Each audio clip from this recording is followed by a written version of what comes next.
రాష్ట్రంలో రెండో పులివెందులుగా పేరున్న నియోజకవర్గం అది. అక్కడ మొన్నటిదాకా నైరాస్యంలో ఉన్న తెలుగుదేశం పార్టీ దశ దిశ మార్చేసింది ఒకే ఒక్క సంఘటన. దీంతో కొరివితో తలగొక్కున్నట్లు తయారైందట అక్కడి అధికార పార్టీ ఎమ్మెల్యే పరిస్థితి. ఇంతకీ ఏమా నియోజకవర్గం, ఏంటా మలుపు తిప్పిన సంఘటన? Please watch.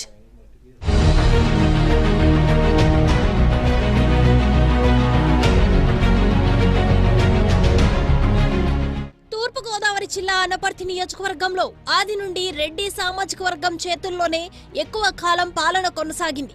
1983 నుండి తెలుగుదేశం పార్టీకి మాజీ ఎమ్మెల్యే నల్లమిల్లి మూలారెడ్డి కుటుంబం అండగా నిలుస్తూ వచ్చింది.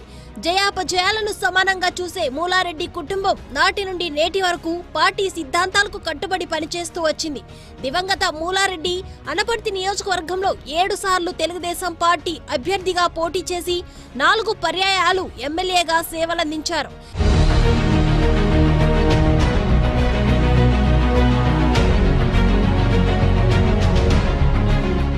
2014 అసెంబ్లీ ఎన్నికల్లో మూలారెడ్డి వారసుడిగా ప్రత్యక్ష రాజకీయాల్లోకి వచ్చిన ఆయన తనయుడు నల్లమిల్లి రామకృష్ణారెడ్డి మొదట ప్రయత్నంతోనే ఎమ్మెల్యేగా గెలుపొందారు.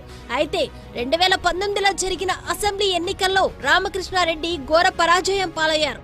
సుమారు 55,000 మెజారిటీతో రామకృష్ణారెడ్డిని వైసీపీ అభ్యర్థి డాక్టర్ సత్తి సూర్యనారాయణ రెడ్డి ఓడించడంతో అనపర్తి నియోజకవర్గంలో టీడీపీ పని క్లోజ్ అయిందని వైసీపీ వర్గం చంకలు గుద్దుకుంది.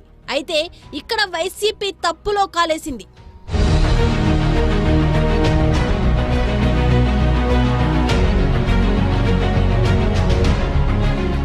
తన ఓటమికి కారణాలు వెతుక్కునే పని కూడా చేయకుండా ఫలితాలు వచ్చిన మరుసటి రోజు నుండే రామకృష్ణారెడ్డి ప్రజల మధ్యకు వచ్చారు. రాష్ట్రమంతా తెలుగుదేశం పార్టీ నిరాశ నిస్పృహలతో ఉన్న సమయంలో పార్టీకి నూతన ఉత్తేజాన్ని కలిగిస్తూ రామకృష్ణారెడ్డి చేపట్టిన కార్యక్రమాలు అధికార పార్టీ అవినీతిని ఎండగడుతూ ఎప్పటికప్పుడు ప్రజా సమస్యల పరిష్కారం కోసం ప్రజల పక్షాన నిలుస్తూ ప్రతిరోజు నియోజకవర్గంలోని 4 మండలాల్లో పర్యటిస్తూ వచ్చిన తీరు రామకృష్ణారెడ్డిని ప్రజా నాయకుడిగా చేశాయి. ఈ విధంగా తన్ని ఓడించిన ఓటర్లతోనే ఔరా అనిపించుకున్నారు రామకృష్ణారెడ్డి.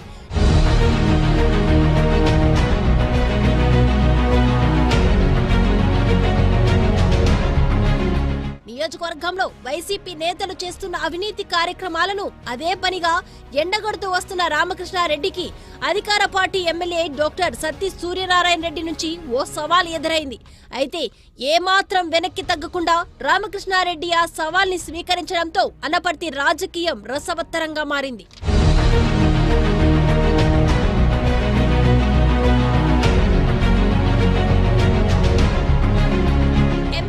మాజీ ఎమ్మెల్యే మధ్య విమర్శలు, ప్రతి విమర్శలతో అనపర్తి నియోజకవర్గం వేడెక్కింది. ఈ వివాదం చివరకు బిక్కవోలులోని లక్ష్మీ గణపతి ఆలయంలో సత్య ప్రమాణాలకు దారితీసింది. దీంతో ఎమ్మెల్యే, మాజీ ఎమ్మెల్యేలు సతీ సమేతంగా దేవుడి సన్నిధిలో సత్య ప్రమాణాలు చేయడంతో ఆ వార్త రాష్ట్రమంతా మారుమోగింది.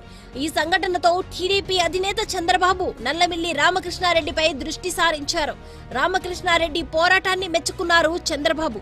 అప్పటికే సత్య ప్రమాణాలతో ప్రజల్లో చులకనగా మారిన ఎమ్మెల్యే సూర్యనారాయణ రెడ్డి రామకృష్ణారెడ్డిపై అక్రమ కేసు బనాయించి జైలుకు పంపారు.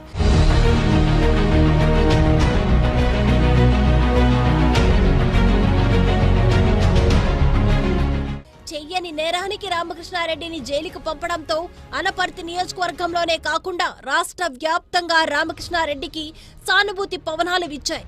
ఎన్ని అడ్డంకులు ఎదురైనా చివరకు జైలుకు వెళ్లాల్సి వచ్చిన తన పోరాట పటిమను విడిచిపెట్టని రామకృష్ణారెడ్డికి పార్టీ అధినేత చంద్రబాబు రాష్ట్ర ఉపాధ్యక్ష పదవిని ఇచ్చి గౌరవించారు.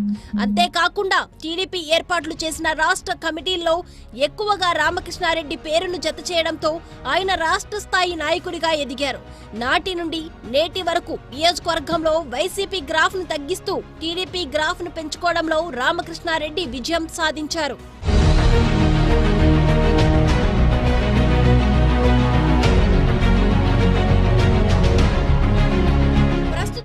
రాష్ట్ర రాజకీయాల్లో టీడీపీ జనసేన కలయిక శుభపరిణామంగా మారితే ఈ కలయిక అనపర్తి నియోజకవర్గంలో మరింత లక్కుగా మారింది. ప్రస్తుతం రెండు పార్టీలకు చెందిన నాయకులు ప్రజా సమస్యల పరిష్కారానికి ముందుంటున్నారు. రామకృష్ణారెడ్డి పిలుపు ఇవ్వడమే తడవుగా జనసేన అనపర్తి నియోజకవర్గం ఇన్ఛార్జిగా ఉన్న మర్రెడ్డి శ్రీనివాసరావు పార్టీ శ్రేణులతో కార్యక్రమాలకు హాజరవుతూ మరింత ఉత్సాహంగా పనిచేయడం ఇక్కడ రామకృష్ణారెడ్డికి కలిసి వచ్చే అంశం. అదే సమయంలో YCP MLA doctor Satti Suryanarayana రెడ్డిపై సొంత పార్టీ కార్యకర్తలు తిరుగుబాటు బాహుట ఎగరవేస్తూ తెలుగుదేశం తీర్థం పుచ్చుకుంటున్నారు. దీంతో ఇప్పుడు అనపర్తి వైసీపీ శ్రేణుల్లో నిరాశ నిస్పృహలు స్పష్టంగా కనిపిస్తున్నాయి. నియోజకవర్గంలో రామకృష్ణారెడ్డి విజయం తథ్యం అనే ప్రజలు భావిస్తున్నారు.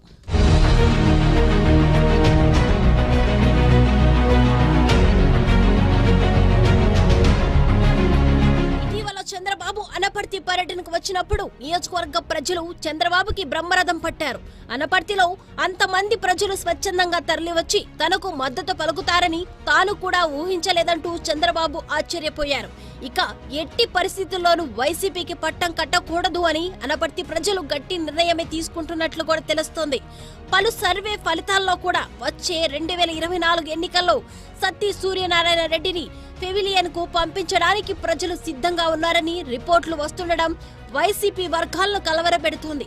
టీడీపీ నాయకులపై కేసులు పెట్టించడం, దొరికిన కాడికి దోచేయడం తప్ప గడిచిన కాలంలో చేసింది ఏంటంటే అంతా శూన్యమని ప్రజలు బహిరంగంగానే ఆగ్రహావేశాలు వెళ్లగక్కుతున్నారట.